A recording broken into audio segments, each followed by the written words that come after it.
नमस्कार।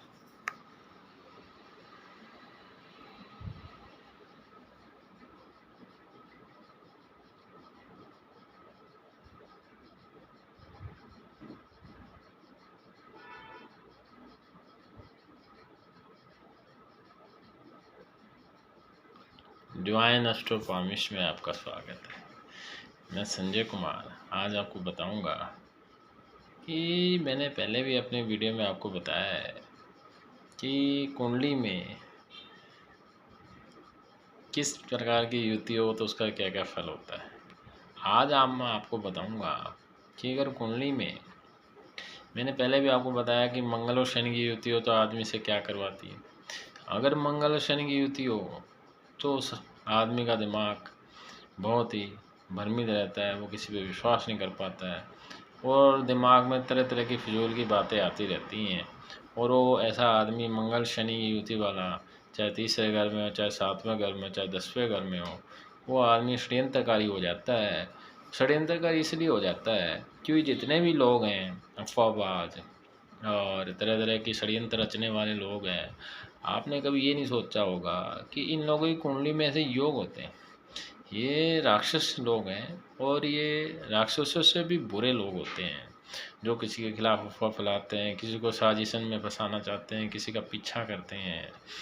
तो मेरा कहने का अभिप्राय ये है कि अगर आपकी कुंडली में ऐसा योग है, अगर शनि शुक्र और चंद्र की युति है, तो सबसे पहले तो आपको किताबें पढ़ के कभी भी उपाय नहीं करने चाहिए, क्योंकि एक गलत उपाय बहुत सा समय खराब कर देता है। तो इसके लिए आपको पंडित जी के पास जाना चाहिए और पंडित जी के पास जाके आप अपनी कुंडली दिखाएंगे तो पंडित जी विधि विधान को उपाय बताएंगे या कर भी सकते हैं। तो उपाय करने से, विधि विधान उपाय बताने से आपकी कुंडली के जितने भी अनिष्टकारी प्रभाव है वो दूर होंगे। कभी भी खुद किताबें पढ़ के उपाय नहीं करें। दूसरा, जो रिश्तेदार आपकी कुंडली के कार्य करते हैं, अब ये बात किसी को पता ही नहीं होगा कि किसी जातक की कुंडली के कार्य उसके रिश्तेदार कर जाते हैं और आदमी देखता ही रह जाता है और वो रिश्तेदार कार्य 10-15 साल 20 साल करते रहते हैं और जिसकी कुंडली में ये योग हो उसको समझ नहीं आती है कि उसके कुंडली में ग्रह तो इतने अच्छे हैं पर उसका प्रभाव सही क्यों नहीं हो रहा है। इसकी वजह यही है कि जितने भी रिश्तेदार हैं, चोर रिश्तेदार हैं या षड्यंत्रकारी रिश्तेदार हैं, वो श्रेष्ठ व्यक्ति, जो श्रेष्ठ कुंडली धारक व्यक्ति है, उसकी कुंडली के भाग्य की चोरी करते हैं। तो ऐसे रिश्तेदारों से अगर आप दूर रहेंगे तो आपको नकारा कभी भी नहीं बना सकते हैं और वो अपने षड्यंत्र में कभी सफल नहीं हो सकते हैं।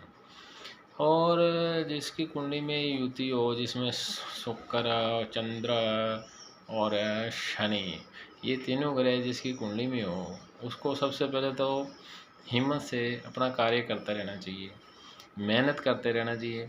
क्योंकि अगर मेहनत करता रहेगा, हिम्मत से अपना कार्य करता रहेगा, तो ये युति कभी भी अशुभ प्रभाव नहीं देती है।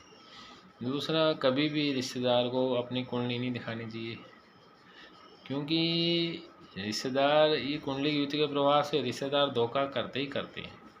और कुछ ऐसा होता है कि रिश्तेदार खुद ही बेईमान हो जाते हैं, चोर हो जाते हैं, तो आपकी कुंडली के कार्य खुद ही करने लग जाते हैं। तो कहने का अभिप्राय ये है कि अपनी कुंडली कहीं भी कोई लीकेज ना करें, किसी को ना दिखाएं, पंडित जी को दिखाएं और स्वयं किताबें पढ़ पढ़ के उपाय ना करें।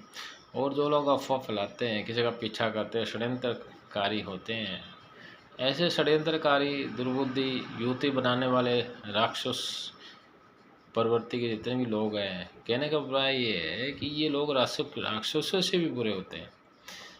क्योंकि ये ऐसे षड्यंत्रकारी लोग होते हैं कि इंसान सोच भी नहीं सकता है कि ये कितने कितने भयंकर षड्यंत्र रच सकते हैं। तो ऐसे षड्यंत्रकारी लोगों से आप दूर रहें।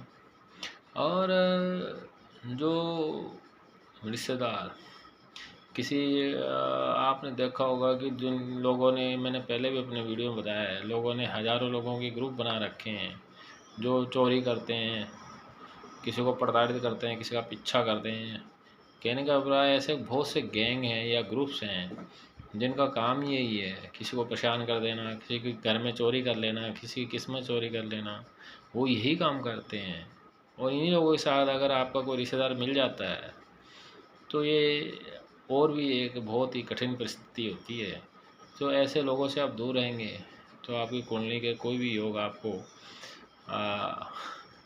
बुरा प्रभाव नहीं देंगे। तो कहने का उपाय ये है कि कुंडली में अगर जैसे मंगल और शनि की युति है, अब मंगल शनि की युति जिसके कुंडली में होगी वो व्यक्ति उसके मन में हमेशा गलत विचार आएंगे, गलत सोचेगा, कभी किसी पे विश्वास नहीं करेगा और गलत काम करने के लिए बार बार उसका मन करता है।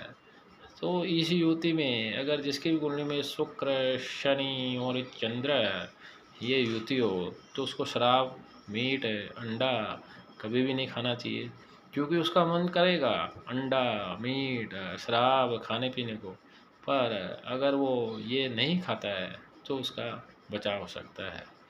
दूसरा, अपने कुंडली किसी को ना दिखावे। तीसरा, मंदिर में जाके और शनि की वस्तु अगर देता रहे, जैसे कि बादाम है, साबुत मूंग है, काला कपड़ा है, ये अगर देता रहे तो इस युति में अनिष्ट प्रभाव से बचा हो सकता है।